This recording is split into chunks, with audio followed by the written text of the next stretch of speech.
Bismillahirrahmanirrahim. Assalamualaikum warahmatullahi wabarakatuh. Nah, teman-teman sekalian, kembali lagi bersama saya Multazam Kiswan. Nah, kali ini kita akan menjelaskan terkait beberapa sifat-sifat yang dimiliki oleh material itu sendiri. Selanjutnya di part ini kita akan mempelajari apa itu cacat kristal dan sifat dislokasi. Nah, teman-teman sekalian, ada beberapa bagian-bagian yang kita ketahui bahwa cacat kristal itu merupakan ketidaksempurnaan atau kecacatan dalam suatu kristal, baik dari struktur susunan atau struktur geometri atom-atom padatan kristal itu sendiri. Nah, kemudian ada beberapa yang kita ketahui dari cacat kristal.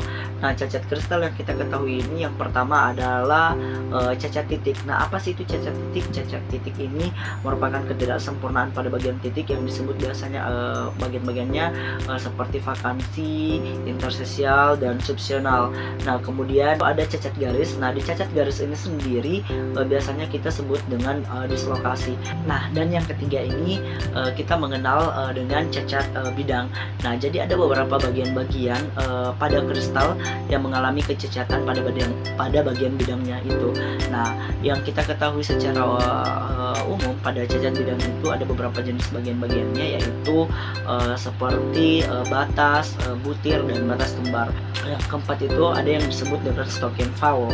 Nah, apa sih stocking foul ini? Stocking foul ini merupakan kesalahan letak atau di mana struktur atau di mana biasanya kristal mengalami kecacatan tidak sesuai dengan letak-letaknya atau letak atom-atom itu sendiri.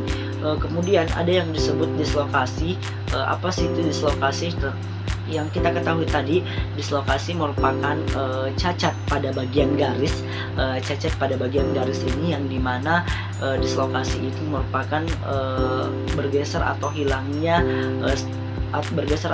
atom-atom dari struktur kristal, sehingga mengakibatkan beberapa lapisan atau kekuatan pada struktur kristal tersebut berpengaruh dan akhirnya menyebabkan gangguan dalam lapisan. Atau ada beberapa yang kita ketahui pada sifat-sifat dislokasi. Yang pertama adalah dislokasi akan bergerak jika material dikenai suatu gaya yang akan mengakibatkan deformasi plastis. Kemudian biasanya dislokasi yang banyak dengan area dislokasi, kristal pada area dislokasi lebih mudah berubah bentuk.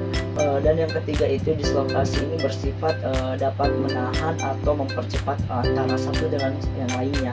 Nah, dan yang keempat itu dislokasi. Pada kristal yang mengalami banyak dislokasi biasanya materialnya akan keras. Nah, akan lebih keras. Dan yang kelima itu heat treatment.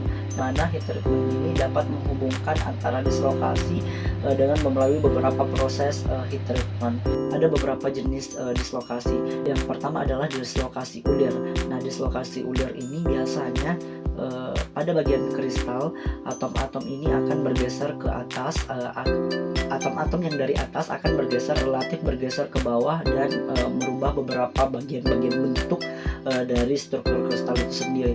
Kemudian dan yang kedua itu adalah dislokasi tepi. Dislokasi tepi ini merupakan kecacatan kristal pada bagian garis, di mana bidang atom ini akan menyusup, bidang atom tambahan ini akan menyusup ke dalam beberapa bidang atom yang sudah pada tempatnya. Dia akan menyusup ke dalam bidang atom yang lainnya. Nah, sebagai bidang atom tambahan.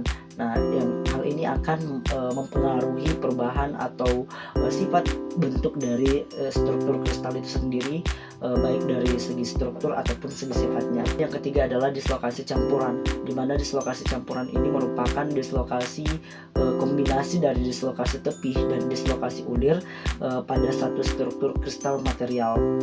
Yang dimana pada bagian atom biasanya akan terjadi penyusupan atau atom tambahan kepada bidang-bidang atom lainnya, dan baik yang mengalami pergeseran atau ulir.